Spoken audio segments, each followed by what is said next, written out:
We are taught to believe that costs are what we pay. Money leaves the account, time gets spent, energy is depleted, the invoice arrives, the efforts hurt. Cost feels visible, measurable, concrete. But I'm starting to suspect that what we call cost is only the part that announces itself, the part that steps forward, the part that demands to be counted. When you choose one project over another, you see the hours invested, you see the fatigue, you see the compromises in your calendar. What you don't see is the path that stopped developing the moment you turned away. Not because it failed, because you withdrew attention. And maybe that is where the distortion begins. We seem to overestimate what is visible and underestimate what is not. That might not be a personal flaw, it may be structural. Our cognition privileges what is available to memory, what is vivid, what is easy to recall. If a cost is concrete, it feels heavier. If a cost is abstract, it feels negotiable. Opportunity cost is almost always abstract. You never receive a bill for the skill that never compounded. You never feel the friction of the network you never built. Similarly, like you never grieve the version of yourself that did not get exercised. Nothing announces its disappearance. So we anchor on what we can see. We say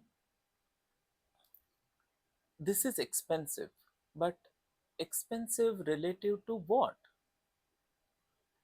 The visible pain becomes the reference point. The invisible alternative remains underdeveloped. Here is where the frame start to shift. Perhaps costs are not just what we pay. Perhaps they are also what we quietly cancel. The payment is explicit. The cancellation is silent. Every decision exists inside a field of alternatives. When you choose one, the others recede. Extinguish may be too strong a word, but yes, they do lose oxygen, and that loss rarely registered as a cost. It registers as nothing. There is a second discomfort here. Even when we try to consider alternatives, we don't evaluate them symmetrically. The chosen path is concrete, it already carries friction, and the unchosen path is hypothetical, it still carries potential. Of course, it feels lighter, it hasn't encountered any resistance yet, and so we compare the weight of reality against the weightlessness of the imagination, and then we call that comparison rational. I'm not sure if it is. It may be simply asymmetric.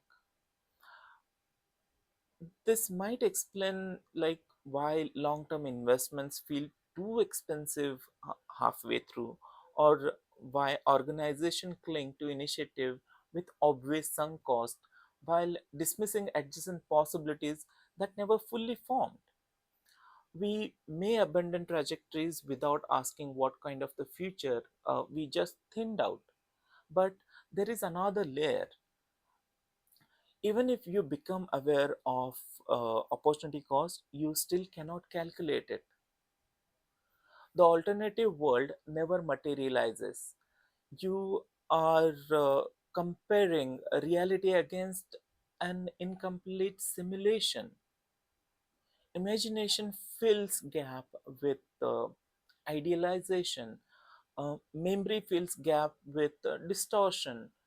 There, there is no neutral frame available, so the goal cannot be a perfect optimization.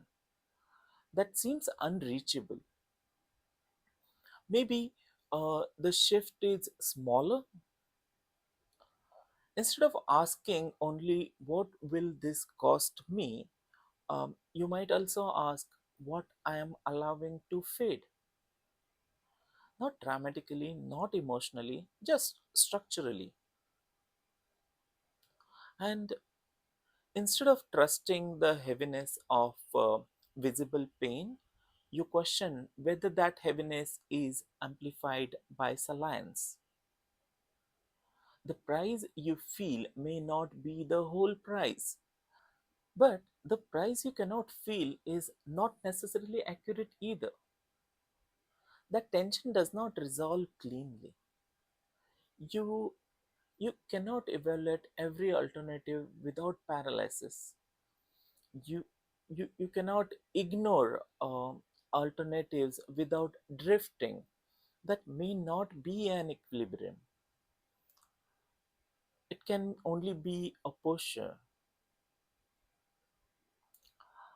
a quiet awareness that every decision reshapes a landscape you will never fully see.